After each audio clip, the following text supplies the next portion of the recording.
मक्का मुकर्रमा में 14 दिन गुजारने के बाद सुबह 8 बजे उनको मदीना मुनव्वरा के लिए निकलना था। मदीना मुनव्वरा पहुंचने के लिए अतरत बेचैन थी। बस में सवार होने से पहले अतरत ने पाकिस्तान बीबी खानम को फ़ोन किया। बीबी खानम से बात करके वो उदास हो गई थी। फिर उसने एक और नंबर मिलाया। अस्सलामु अलैकुम के बाद उसने पूछा, क्या हुआ था उनको? वो गौर से दूसरी तरफ की सुनती रही। अश्क उसके रुखसारों से टकराते हुए मक्का मुकर्रमा की पाक ज़मीन में जज्ब हो रहे थे। सब मुसाफिर बस में सवार हो चुके थे। जर्रार बस से उतर कर उसके पास आया। अतरत के आंसू देखकर उसने तड़प कर पूछा, क्या हुआ आपको? मेरे एक अजीज फौत हो गए हैं। अतरत ने टिश्यू से आंसू साफ करते हुए बताया। फिर वो खुद ही बस के अंदर दाखिल हो गई थी। जर्रार भी उसके पीछे पीछे बस में सवार हो गया। विंडो सीट पर अतरत बैठी थी। बस चल पड़ी। अतरत ने बस का पर्दा पीछे हटा दिया। वो जाते जाते भी मक्का की वादी के दरवाओ दीवार को नजरों से चूमना चाहती थी। 15-20 मिनट तक जर्रार ने भी खिड़की से बाहर देखने में अतरत का साथ दिया। फिर उसकी आंख लग गई। अतरत ने चश्म उल्फत से जर्रार को देखा जो नींद की आहोश में जा चुका था। बस का सफरी मेजबान एक दो अफराद को छोटा सा सफरी ब्लैंकेट दे चुका था। अतरत ने भी उसे इशारा कर दिया। वो मिस्री लड़का फिट से ब्लैंकेट ले आया। अतरत ने वो जर्रार के ऊपर बड़ी एहतियात से डाला कहीं उसकी आंख न खल जाए। सारे रस्ते रह रह कर अतरत की आंखों से खामोश आंसू उसके गालों पर टपकते रहे। वो भी टिश्यू से उन्हें साफ करती रही। जैसे जैसे मदीना मुनव्वरा करीब आ रहा था, अतरत के दिल की धड़कन तेज होती जा रही थी। ज़हर की नमाज से पहले वो मदीना मुनव्वरा पहुंच गए थे। होटल में सामान रखने के बाद वो मस्जिद नबवी की तरफ चल पड़े। अतरत की चाल में एक वक़ार था। वो बड़े अदब से मस्जिद नबवी के मीनारों को देखते हुए उसकी तरफ बढ़ रही थी। मस्जिद नबवी पहुंचकर सबसे पहले उन दोनों ने नमाज अदा की। नमाज के बाद वो दोनों मस्जिद नबवी के सहन में आ गए। अतरत ने जर्रार का हाथ थामा और गुंबद खजरा की तरफ हुले हुले चलने लगी। गुंबद खजरा पर पहली नज़र पड़ते ही अतरत के कदम थम गए और सांसें रुक गईं। उसके दिल को करार मिल गया। वो कितनी देर मिलाम नज़रों से मोहम्मद करीम सल्लल्लाहु अलैहि वसल्लम के रुज़हा मुबारक को देखती रही। जर्रार कभी अपने पहलू में खड़ी अतरत को देखता और कभी सब्ज़ गुंबद की तरफ।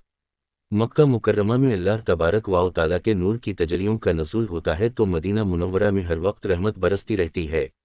मक्का मुकर्रमा में अतरत के कदम सिर्फ नमाज और आराम के लिए रुकते, बाकी वक्त वो काबा के गर्द तवाफ़ ही करती रहती।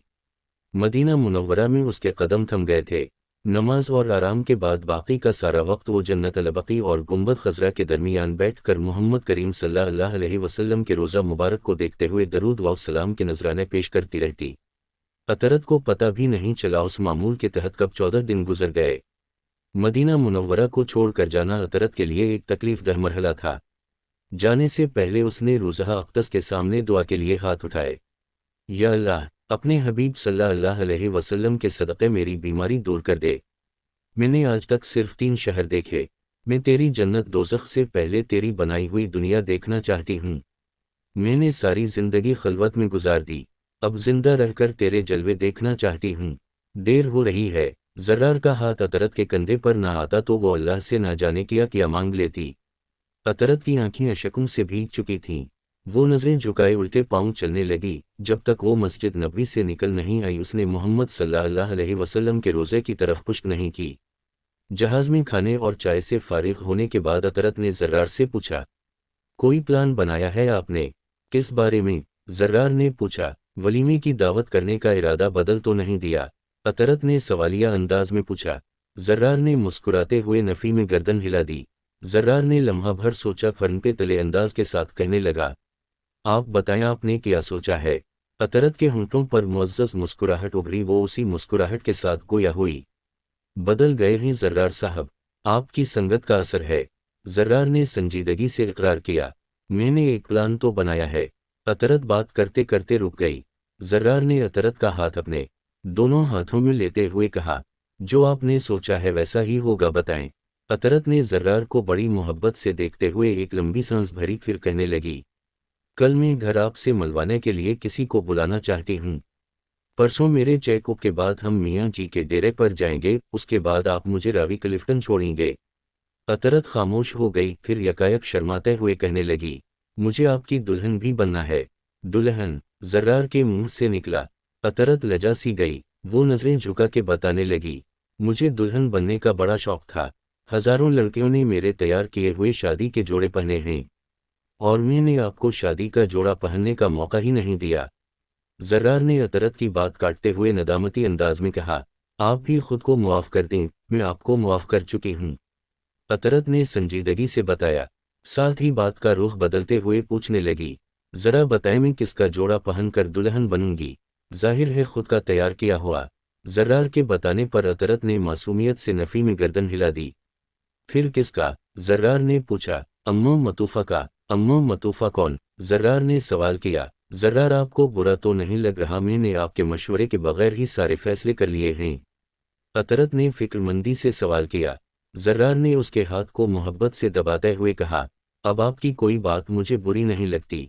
अतरत ने जानचती नजरों से जर्रार को देखा तो वो संजीदगी से बोला, सच, आज से 25 दिन बाद सोयरे में साजिद भाई के साथ रावी क्लिफ्टन चली जाऊंगी। रात को आप अपनी दुल्हन को लेने आएंगे, उससे अगले दिन वलीमा होगा। अतरत के बताने पर जर्रार ने फिर से पूछा, 25 दिन बाद क्यों? अतरत ने जवाब देने की बजाय लब सकीड़ कर जर्रार को देखा। ओके, जर्रार ने जल्दी से मुस्कुराते हुए रजामंदी भी जाहिर कर दी।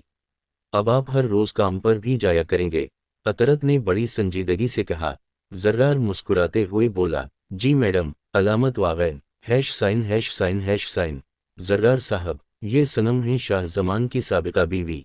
जर्रार के ड्राइंग रूम में दाखिल होते ही अतरत ने सनम को जर्रार से मुतारफ करवाया तो सनम ने शशदर होकर अतरत की तरफ देखा। जर्रार ने जहन पर जोर डालते हुए पूछा, सनम कौन? इससे पहले कि अतरत बताती सनम तलखी से बोल पड़ी, इसकी मुंह में माँ से ममता है और ममता से माँ। माँ अगर ममता से महरूम हो तो वो सिर्फ जन्म देने वाली रह जाती है।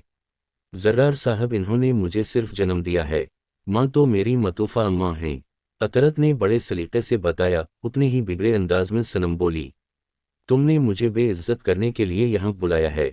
अतरत ने कोई जवाब नहीं दिया। वो अपनी जगह से उठी और जर्रार की तरफ गई। उसने जर्रार का हाथ थामकर उसे सोफे पर बैठने का इशारा किया। वो दोनों साथ साथ सनम के बिल्कुल सामने बैठ गए। अतरत ने बड़े फख्र से जर्रार के कंधे पर हाथ रखते हुए बताया, ये मेरे शौहर हैं, वही जिनको सुधारने का आपने मुझे चैलेंज दिया था। सनम का मेकअप से लथपथ चेहरा मजीद लाल हो गया। जर्रार कुछ समझ नहीं पा रहा था, उसके बावजूद उसने कोई सवाल नहीं किया। अतरत ने उसके तमाम सवालों के जवाब खुद ही देने शुरू कर दिए। जर्रार साहब, आपके मामा पापा ने मियाँ जी से कहा था कि आपके लिए कोई लड़की तलाश करें। मियाँ जी ने उन्हें मेरे घर भेज दिया। उस दिन सालों बाद इत्तेफाक से इन्हें भी मेरी याद आ गई थी। बीबी खानम ने मामा पापा को बता दिया कि ये मेरी माँ हैं। मामा पापा ने आपके सारे ऐब बताने के बाद उनसे मेरा रिश्ता मांगा। इन्होंने हाँ कर दी और मैंने ना। मामा पापा ने मुझे सोचने का वक्त दिया और वहां से चले आए। अतरत की बात काटते हुए सनम जलाली अंदाज में कहने लगी, फिर मैंने कहा था हिम्मत है तो शाहजमान जैसे बंदे के साथ जिंदगी गुजार के दिखाओ। अलामत वागैन, उनके साथ जीना शुरू कर दी है, जिंदगी भी गुजर ही जाएगी। अतरत ने रंधी हुई आवाज में बताया, तुम्हारे पास जिंदगी है ही कितनी? सनम की बात सुनते ही जर्रार के तन बदन में आग लग गई। इससे पहले जर्रार कुछ कहता अतरत ने फिर से उसके कंधे पर हाथ रखते हुए कहा, चलें खाना खाते हैं, मेरी बातों से भूख मरी नहीं तमधारी। सनम ने तीखे अंदाज के में पूछा, आपके जाने के बाद हरस हवस और जिस्म की भूख ही तो मारी है मैंने। खाना तो सिर्फ जिंदा रहने के लिए खाती हूँ, चलें आप भी खाना खा लें। अतरत अपनी जगह से उठ गई। सनम उसे खा जाने वाली नजरों से देखने लगी। मेरी अपने शौहर के सामने दो कौड़ी की इज्जत नहीं छोड़ी तुमने। सनम लफ्ज चबाते हुए खड़ी हुई थी। अतरत उसके रूबरू जा खड़ी हुई और बड़े तनस से बताने लगी, सनम जी, आपने तो अपने शौहर को दमड़ी का भी नहीं रहने दिया था। जो औरत अपने मजाजी खुदा को हराती है वो जिंदगी भर जमाने के खुदाओं से जीत नहीं सकती। जो औरत अपने मजाजी खुदा से खुद ही हार जाए, जमाने के सारे खुदा उससे जीत नहीं सकते। घर बल्ला कर अच्छी इज्जत की है तुमने। सनम ने रोखे अंदाज में कहा, इज्जत है अब भी आपके पास? ये सुनते ही सनम ने एक जोरदार तमांचा अतरत के गाल पर जड़ दिया। जर्रार गुस्से के आलम में खड़ा हो गया। अतरत ने उसे थम जाने का इशारा किया। उसी वक्त अतरत के मोबाइल की घंटी बजने लगी। अतरत ने सोफे पर पड़े हुए अपने मोबाइल की तरफ नजर डाली, फिर पास जाकर उसने मोबाइल स्क्रीन की तरफ देखा। वजीर जी नाम के नंबर से कॉल आई थी। اطرت جلدی سے اپنا موبائل اٹھا کر ڈرائنگ روم سے باہر چلی گئی۔ اس کے جاتے ہی زرار نے خفگی سے کہا، آنٹی، آپ کو اس پر ہاتھ نہیں اٹھانا چاہیے تھا۔ صنم نرم پڑ گئی۔ وہ اسی نرمی کے عالم میں بولی، چلو کم از کم میں کسی کی آنٹی تو ہوں۔ اطرت نے تو میرے ساتھ نفرت کا رشتہ بھی نہیں رکھا۔ زرار نے صنم کی طرف آتے ہوئے پوچھا، آپ کیوں اس کے ساتھ کوئی رشتہ رکھنا چاہتی ہیں؟ بیٹی ہے وہ میری۔ زرار کے ہونٹوں پر مانی خیز مسکراہٹ امرائی، وہ کہنے لگا، مگر وہ تو آپ کو ماں نہیں مانتی۔ علامت واقع، ماں کے کوئی جذبات نہیں ہوتے کیا؟ میرا قصور صرف اتنا ہے کہ شاہ زمان کے نکاح میں ہوتے ہوئے مجھے ارمغان پٹھان بھی پسند آ گیا۔ شاہ جان کی زندگی میں ارمغان کو میں نہیں پا سکتی تھی، اس لیے ان کے مرتے ہی میں ارمغان کے ساتھ چلی گئی۔ اب واپس کیوں آئی ہیں؟ صنم کے چپ ہوتے ہی زرار نے پوچھ لیا۔ واپس نہیں آئی، صرف ملنے آئی ہوں، صنم نے آرام سے بتایا۔ کیوں؟ بختیار نے مجھے طلاق دے دی ہے، آج کل فارغ تھی اس لیے ملنے آ گئی۔ آپ نے تو ارمغان سے شادی کی تھی، زرار نے الجھتے ہوئے بتایا۔ ارمغان کے مرنے کے بعد میں نے نادر سے شادی کر لی تھی، نادر سے میں نے طلاق لی تھی اور بختیار نے مجھے دے دی۔ صنم نے بڑے فخر سے ساری تفصیل بتائی تو زرار زیر لب مسکرایا۔ اس کا مسکرانا صنم کی نظروں سے چھپ نہ سکا، وہ سنجیدگی سے کہنے لگی، صرف 4 ہی شادیاں کی ہیں میں نے۔ اطرت نے اندر آتے ہوئے صنم کی بات سن لی، وہ طنزیہ انداز میں بولی، 5ویں بندے کی تلاش میں ہیں آج کل۔ علامت واقع، شادیاں کی تھیں، میں نے کوئی گناہ نہیں کیے، صنم نے فخر سے بتایا۔ اطرت کا مزاج بگڑ گیا۔ زرار نے ہلکے پھلکے انداز میں کہا، آپ دونوں چھوڑیں پرانی باتیں، آئیں کھانا کھاتے ہیں۔ آپ نے مجھے سدھارنے کے لیے میرے ساتھ شادی کی تھی کیا؟ زرار نے اطرت کے گال پر ہاتھ پھیراتے ہوئے پوچھا، میں تو اپنی جنم دینے والی کو راہ راست پر نہ لا سکی، آپ کو کیا سدھاروں گی؟ اطرت نے افسردگی سے کہا۔ زرار مسکراتے ہوئے کہنے لگا، مجھے تو وضو غسل کے فرض سے لے کر حلال حرام تک سب کچھ آپ نے ہی بتایا ہے۔ نہ مجھے کلمے آتے تھے اور نہ ہی نماز، میں تو آپ کی وجہ سے ہی سیدھے راستے پر آیا ہوں۔ زرار کی باتوں کے بعد اطرت نے چند ساتیں سوچا، پھر کہنے لگی، اللہ انہیں ہی ہدایت سے نوازتا ہے جو اس کے طالب ہوں۔ وہ شروع ہی سے دنیا کی طالب ہیں۔ اطرت کے خاموش ہوتے ہی زرار نے پوچھ لیا، مجھ سے شادی کیوں کی آپ نے؟ زرار کے سوال کے بعد اطرت نے لمحہ بھر توقف کیا، پھر بتانے لگی، بات چھوڑتے نہیں ہیں آپ ہی، میں مرنے سے پہلے پہلے ہر حال میں شادی کرنا چاہتی تھی۔ جو بھی رشتہ آتا وہ لوگ میری بیماری کا سن کر انکار کر دیتے۔ اسی دوران آپ کا رشتہ آ گیا۔ ماما نے میری بیماری کا سن کر کہا تھا، ہم تمہارا علاج کروائیں گے بیٹی، مگر میں نے آپ کے قصے سن کر انکار کر دیا تھا۔ زرار نے اطرت کی بات کاٹتے ہوئے سوال کیا، ابھی تک آپ نے میرے سوال کا جواب نہیں دیا، بولنے کہاں دے رہے ہیں آپ مجھے؟ اطرت نے شکوہ کیا۔ وہ اٹھ کر بیٹھ گئی۔ زرار بھی اس کے سامنے بیٹھ گیا۔ زرار صاحب، مجھے کمانے والے پسند ہیں، خواہ وہ عزت ہو یا پیسہ۔ میں چاہتی تھی جو بھی مجھ سے شادی کرے وہ ترس کھا کر نہ کرے۔ جب میں نے انکار کیا تب مجھے لگا تھا کہ آپ کے ماما پاپا کو مجھ پر ترس آ گیا ہے۔ پھر صنم نے تنا مارا کہ تم نے انکار اس لڑکے کی وجہ سے کیا ہے۔ ماما پاپا گھر بھی نہیں پہنچے تھے، میں نے میاں جی سے ان کا نمبر لے کر ہاں کر دی۔ اگلے دن میاں جی نے مجھے بتایا پاپا کو ہارٹ اٹیک ہو گیا ہے۔ میاں جی علی بخش اور بی بی خانم کے ساتھ میں ان کے جنازے پر آئی۔